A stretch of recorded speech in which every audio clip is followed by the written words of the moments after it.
I'm Emilio Pasmino, and this is the Iguana Park.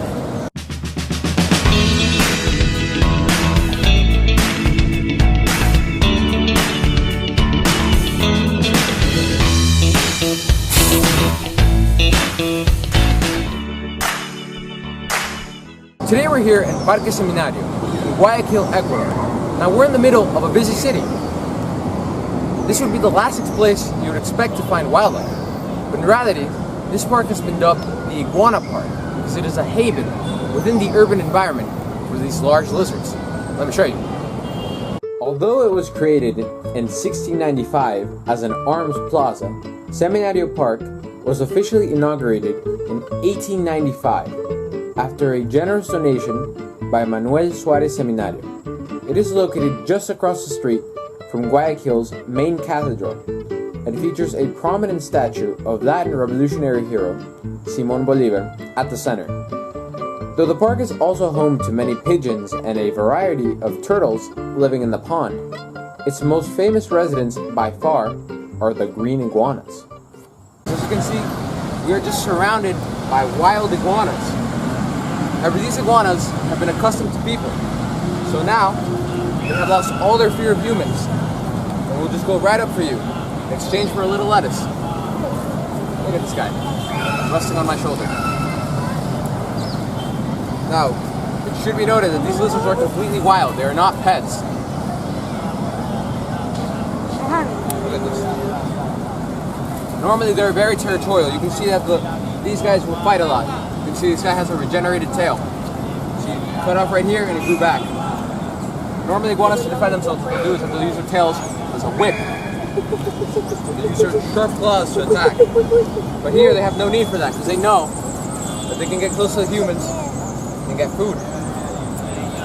So here's the iguana feeding station. As you can see, every day the park workers come and dump lettuce. And there's just a massive concentration of iguanas that'll come eat right on top of each other. Look at all these. There must be like what? 30, 40 lizards in a very small area. This right here you can see is a male iguana. You can tell because he has, right here, his dewlap. Right now he's shedding. Look how his skin just peels off. It's black and leathery. It's going up. This is from back home in Florida. I'd be pretty scared of an iguana got up to me like this. Usually wouldn't end well, but here in Guayaquil, it's quite common. This is a great example of how humans and wildlife can peacefully coexist even in unlikely situations. These lizards are free to roam throughout the park, and if they get tired of hanging around humans, they can always climb a tree or retreat to the grassy area where people are not allowed to go. Unfortunately, it isn't all sunshine and rainbows here. Due to the fact that this is a small place, there's a high concentration of iguanas. Their population must be periodically culled, or they are at risk of overpopulation.